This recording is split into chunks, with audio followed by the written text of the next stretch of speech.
하나님의 말씀은 출애굽기 18장 1절에서 12절까지의 말씀입니다. 출애굽기 18장 1절에서 12절까지의 말씀입니다. 하나님의 말씀을 제가 봉독하겠습니다. 모세의 장인이며 미디안 제사장인 이드로가 하나님이 모세에게와 자기 백성 이스라엘에게 하신 일, 곧 여호와께서 이스라엘을 애굽에서 인도하여 내신 모든 일을 들으니라. 모세의 장인 이드로가 모세가 돌려보냈던 그의 아내 시보라와 그의 두 아들을 데리고 왔으니 그 하나의 이름은 게르솜이라. 이는 모세가 이르기를 내가 이방에서 나그네가 되었다 하미요, 하나의 이름은 엘리에셀이라. 그는 내 아버지의 하나님이 나를 도우사 바로의 칼에서 구원하셨다 함이더라. 모세의 장인 이드로가 모세의 아들들과 그의 아내와 더불어 광야에 들어와 모세에게 이르니 곧 모세가 하나님의 산에 진친 곳이라. 그가 모세에게 말을 전하되 내 장인 나 이드로가 내 아내와 그와 함께한 그의 두 아들과 더불어 내게 왔노라.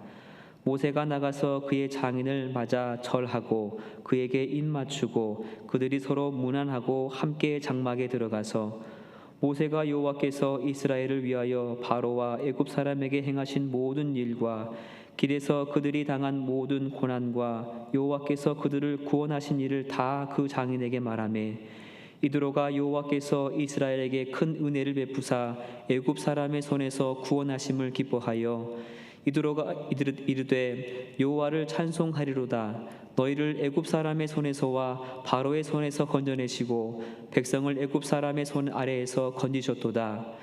이제 내가 알았도다. 여호와는 모든 신보다 크심으로 이스라엘에게 교만하게 행하는 그들을 이기셨도다 하고, 모세의 장인 이드로가 번제물과 희생제물들을 하나님께 가져오매 아론과 이스라엘 모든 장로가 와서 모세의 장인과 함께 하나님 앞에서 떡을 먹으니라. 아멘. 할렐루야. 이른 아침 하나님의 말씀에 겸손히 고개 숙여 기도하는 여러분들에게 하나님의 은혜가 충만하시기를 간절히 소망합니다. 오늘 본문의 말씀은 모세가 사랑하는 가족들과 만나는 말씀입니다. 모세의 장인인 이드로가 모세의 아내와 두 아들을 데리고 모세에게 찾아왔는데 두 아들의 이름이 하나는 게르솜이고 하나는 엘리에셀입니다. 두 아들의 이름이 가진 뜻이 3절과 4절에 나와 있는데요. 게르솜은 내가 이방에서 나그네가 되었다 이고, 엘리에셀은 내 아버지 하나님이 나를 도우사 바로의 칼에서 구원하셨다 입니다. 이 두 아들의 이름이 가진 의미를 말 그대로 모세의 삶이라고 할 수 있습니다. 모세는 애굽에서 왕의 아들로 살았지만 이방 나그네처럼 살았습니다. 의도치 않게 사람을 죽이고 나서 쫓겨간 미디안 광야에서도 애굽에 남겨진 가족과 자신의 민족들을 그리워하면서 나그네로 살았습니다. 그러나 시간이 지날수록 자신의 외로운 나그네 인생에 하나님께서 일하심을 깨닫게 되었습니다. 우리는 이것을 두 아들의 이름을 통해서 충분히 이해할 수 있습니다. 그리고 모세의 두 아들의 이름의 뜻은 모세뿐만 아니라 이스라엘 민족을 표현하는 것이기도 합니다. 요셉의 때에 야곱의 가족들이 기근을 피해 애굽에 오게 되면서 이스라엘 민족의 나그네의 삶이 시작되었습니다.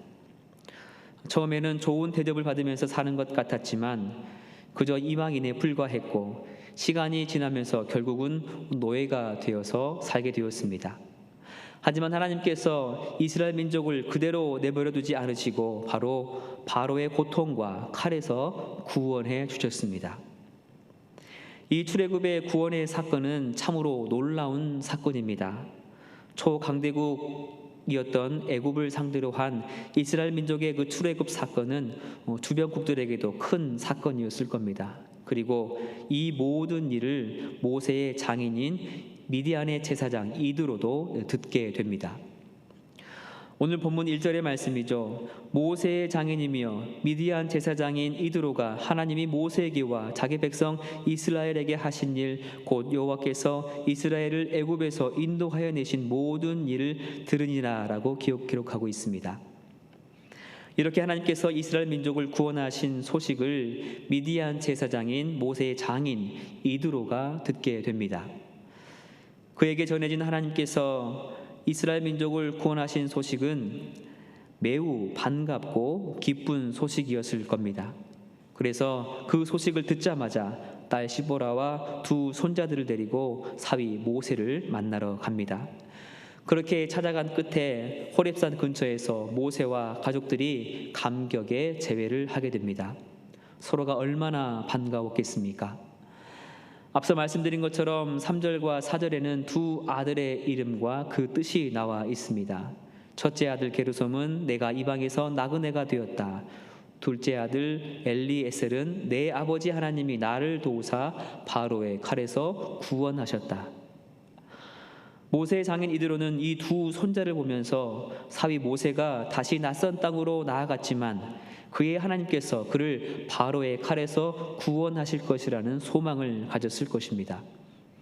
뿐만 아니라 모세 또한 두 아들을 생각하면서 자신이 낯선 땅에서 나그네로 살 때도 함께 하셨고 또 죽음의 위협 가운데서도 도우시고 보호하신 하나님을 전적으로 신뢰했을 것입니다.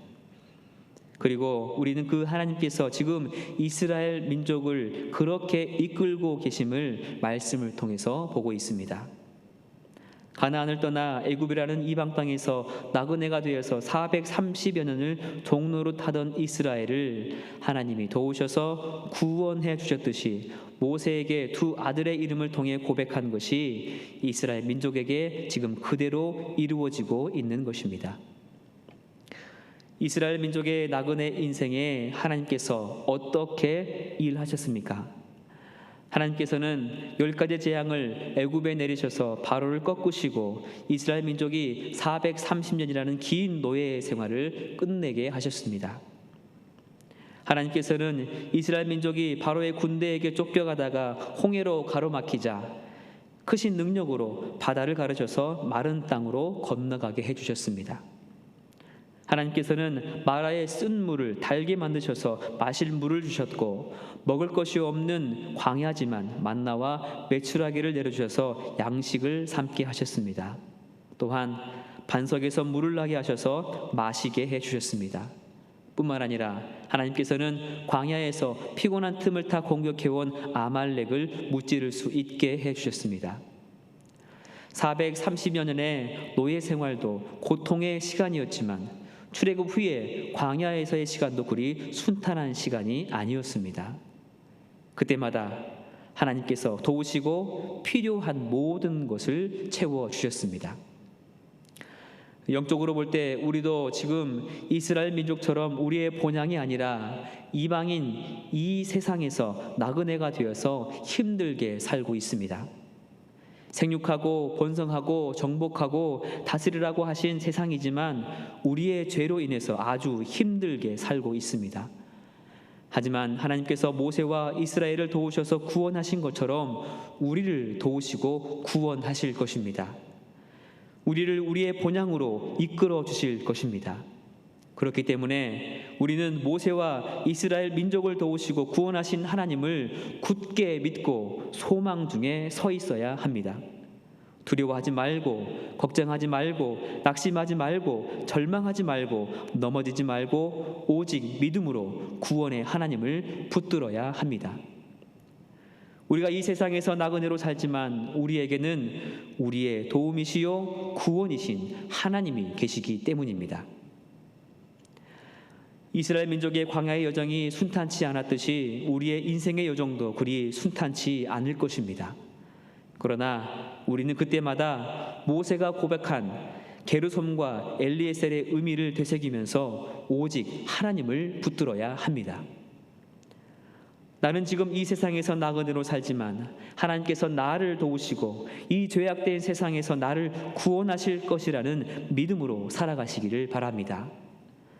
그리고 무엇보다 예수 그리스도를 통해 지금 그 일을 이루고 계심을 믿고 어떠한 어려운 일이 닥치더라도 오직 우리를 도우시는 하나님을 붙들고 승리하시기를 간절히 소망합니다. 계속해서 이어지는 말씀을 보면 이제 모세와 장인 이드로의 대화가 이어집니다. 7절과 8절의 말씀을 우리 함께 읽어보겠습니다.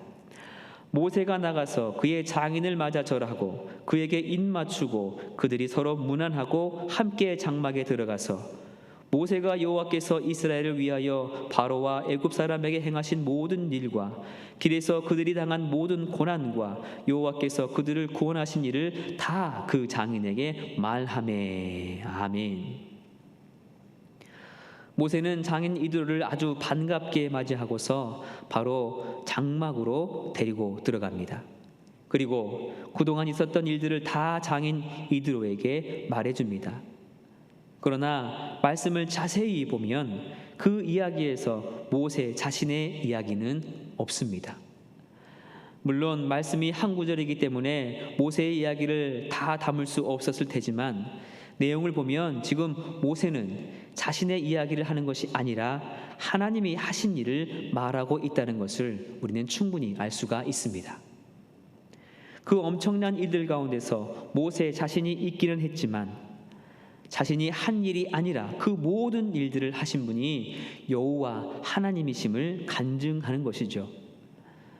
홍해를 향해 지팡이를 내민 사람은 모세였지만 홍해가 갈라지게 하신 분은 하나님이셨고, 아말렉과 이스라엘이 싸울 때에 산에 올라가서 두 팔을 든 사람은 모세였지만 전쟁에서 승리하게 하신 분은 하나님이셨습니다. 어쩌면 모세의 장인 이드로도 이런 얘기를 듣고 싶었을 것입니다. 왜냐하면 그의 직업이 제사장이기 때문입니다. 비록 미디안 땅에 이방신을 섬기는 제사장이긴 하지만 이스라엘을 구원한 하나님에 대한 소문을 듣고 이스라엘의 하나님에 대해서 더 자세히 듣고 싶은 마음에 모세를 찾아왔는지도 모르겠습니다. 아니나 다를까 모세는 다른 이야기는 전혀 하지 않고 장인 이드로에게 하나님이 하신 일을 말하고 있습니다. 우리 고유의 명절인 추석이 다가왔습니다. 자녀들이 찾아오고 일가 친척들을 만나게 될 것입니다. 반가운 마음으로 얼굴을 대하면서 이제 이야기를 나눌 텐데요. 우리가 할 이야기는 무엇이겠습니까? 하나님께서는 오늘 말씀을 통해서 우리가 나누어야 할 대화의 중심이 무엇인지를 말씀하고 계십니다. 우리도 모세처럼 말해야 합니다. 모세가 하나님이 하신 일을 이야기한 것처럼 우리도 하나님께서 하신 일을 말해야 합니다. 하나님께서 나를 얼마나 사랑하시는지, 하나님께서 어떤 능력으로 나를 도우시고 구원하셨는지, 나에게 어떤 은혜를 베푸셨는지, 여기까지 나를 어떻게 인도하셨는지를 말해야 합니다. 우리는 종종 간증을 듣곤 합니다. 그리고 우리도 주변 사람들에게 간증을 하기도 합니다. 간증은 우리의 이야기처럼 보이지만 사실 하나님의 이야기입니다. 하나님께서 내게 하신 일을 말하는 것이 바로 간증입니다. 그러나 우리는 나 자신에게 집중할 때가 너무나 많고 간증을 통해 나를 자랑할 때가 많습니다. 우리는 하나님을 이야기하는 사람이 되어야 합니다. 많은 사람들이 우리를 통해서 하나님의 이야기를 들어야 합니다. 우리가 이야기를 할 주제는 하나님이시고 하나님께서 베푸신 은혜입니다. 그러면 우리가 하나님을 이야기할 때에 어떤 일이 일어나겠습니까?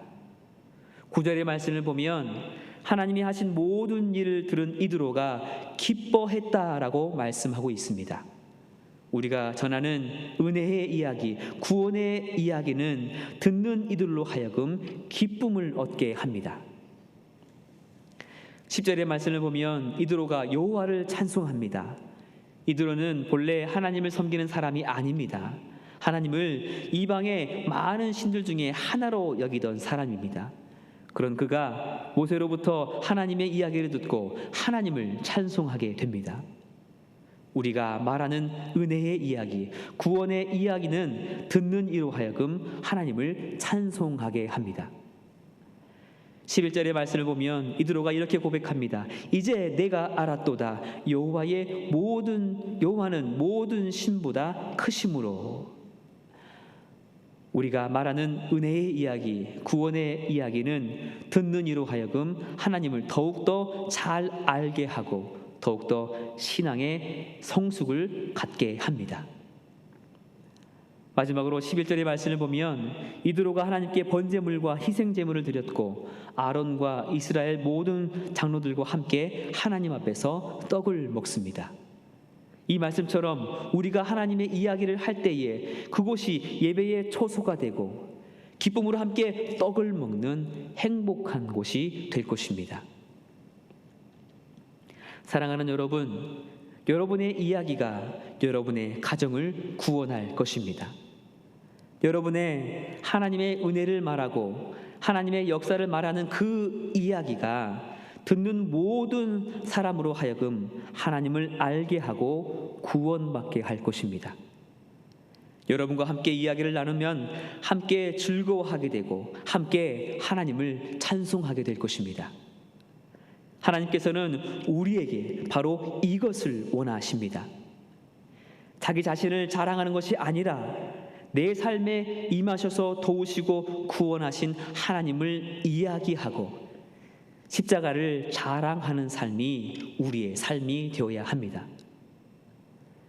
이 하루도 이렇게 나를 도우시고 이끄시는 하나님, 십자가를 통해 나를 구원하신 예수 그리스도를 자랑하면서 함께 기쁨을 누리시고 함께 찬송을 하고 함께 예배하는 복된 하루가 되시기를 주님의 이름으로 축복합니다.